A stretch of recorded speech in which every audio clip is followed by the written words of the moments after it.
Hi friends, hello అండి. Welcome to Lakshmi YouTube channel. ఈరోజు ఎంతో టేస్టీగా చాలా సింపుల్గా అండి నా స్టైల్లో చేపల కూర ఎట్లా చేయాలో చూపిస్తున్నాను.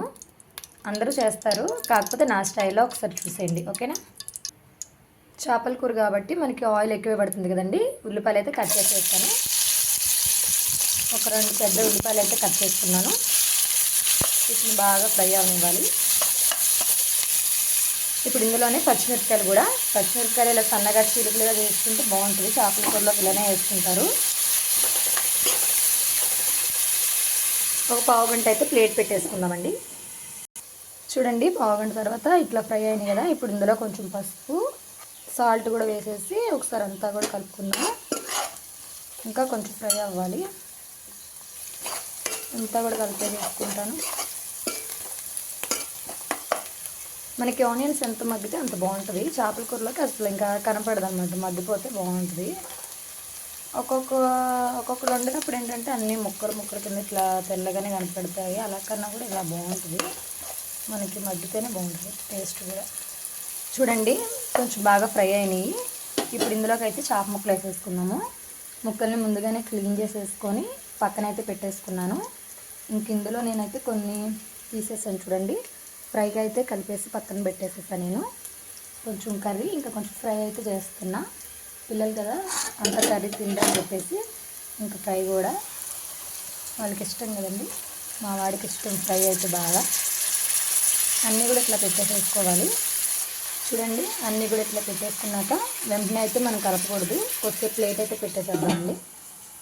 ప్లేట్ పెట్టాం కదా, అవి కొంచెం మగ్గేలోపు చింతపండు అయితే చూడండి నానిపోయింది. ముందే నానబెట్టేసేసుకున్నాను. కొంతమంది అయితే ఉడికించుకుంటారు, ఇంకా లేదు. నేనైతే ఇట్లా మనం ఒక అరగంట ముందు నానబెట్టేసుకుంటే చూడండి అసలు బాగా నానిపోతుంది. ఇప్పుడు ఇదంతా కూడా గుజ్జు తీసేసుకున్నాము. చూడండి, గుజ్జు అంతా కూడా చక్కగా ఇట్లా తీసేసుకొని పక్కనైతే పెట్టేసుకున్నాను. ఇప్పుడు ఒక పావు గంట తర్వాత అయితే చూడండి, ఇందులో కొంచెం రాళ్ళుప్పు, టేస్ట్ అయితే బాగుంటుంది. రాళ్ళుప్పు అయితే వేసుకున్నాను నేను. ఆనియన్స్లో కొంచెం సాల్ట్ వేసాను కాబట్టి ఇప్పుడు రాళ్ళుప్పు అయితే వేస్తున్నాను. చూసుకొని వేసుకోండి ఓకేనా. తర్వాత కారం ఒక 2 టేబుల్ స్పూన్ అలా వేస్తున్నానండి.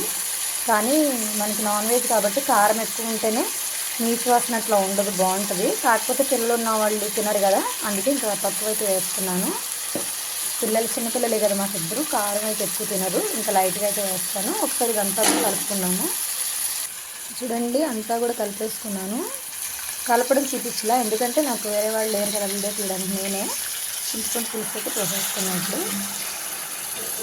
చూడండి, పులుపు అంతా పోసుకున్నాక ఇంక ఇట్లా అయితే ఉడుతుంది కదా. ఇప్పుడు ప్లేట్ అయితే పెట్టేసుకోవాలి. ఎక్కువ కలపకూడదు, చేపలు కూర కదా, ముక్కలు అయితే ఉడికిపోతాయి. మరి ఇట్లా ఉడుకుతున్నప్పుడు చేపల జన ఉంటుంది కదా, అది ఇప్పుడు మీకు పెట్టడం చూపించలేదు. ఇలా ఉడుకుతున్నప్పుడు మనం పులుసులో పెట్టేసుకుంటే అది కొంచెం కదలకుండా అట్లే ఉంచాలి, ఉడికిద్ది.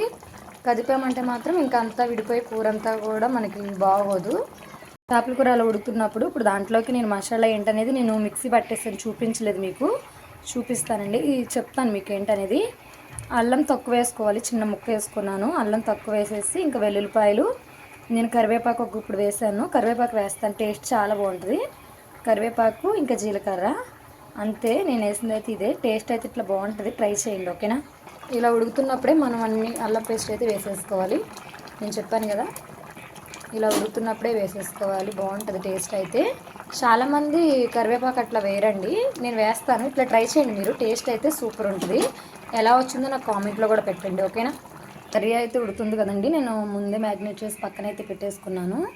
ఇవి కూడా ఫ్రై చేసేసుకుంటున్నానండి.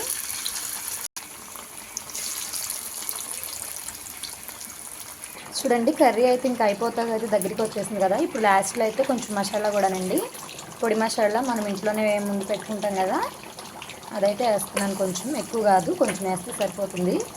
ఇలా ఉడుకుతున్నప్పుడే కొంచెం కొత్తిమీర కూడా వేసేసుకోవాలండి. ఇలా కొంచెం స్టవ్ మీద ఉండగానే వేసుకోవాలి. ఒక 2 మినిట్స్ అట్లా ఉంచేసి అప్పుడు స్టవ్ ఆఫ్ చేసేసుకుంటే మనకి కొత్తిమీర ఫ్లేవర్ అనేది కొంచెం పడుతుందండి, కర్రీకి పడుతుంది, బాగుంటుంది. కర్రీ అయిపోతుంది. ఇంకా ఫిష్ ఫ్రై కూడా చూడండి, ఫ్రై ముక్కలు అయితే కూడా అయిపోతున్నాయి. ఇంకా తినడమే లేటు మేమైతే. చూడండి ఎట్లా అయినాయో. చూడండి, 2 నిమిషాల తర్వాత అయితే నేను స్టవ్ ఆఫ్ చేసేసాను. కర్రీ అయితే అయిపోయింది.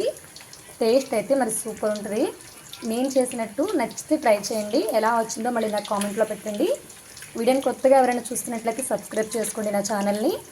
మీకు ఎవరికైనా ఛానల్ ఉంటే వీడియోలో అయితే నాకు కామెంట్ చేయండి ఫ్రెండ్స్, ఓకేనా.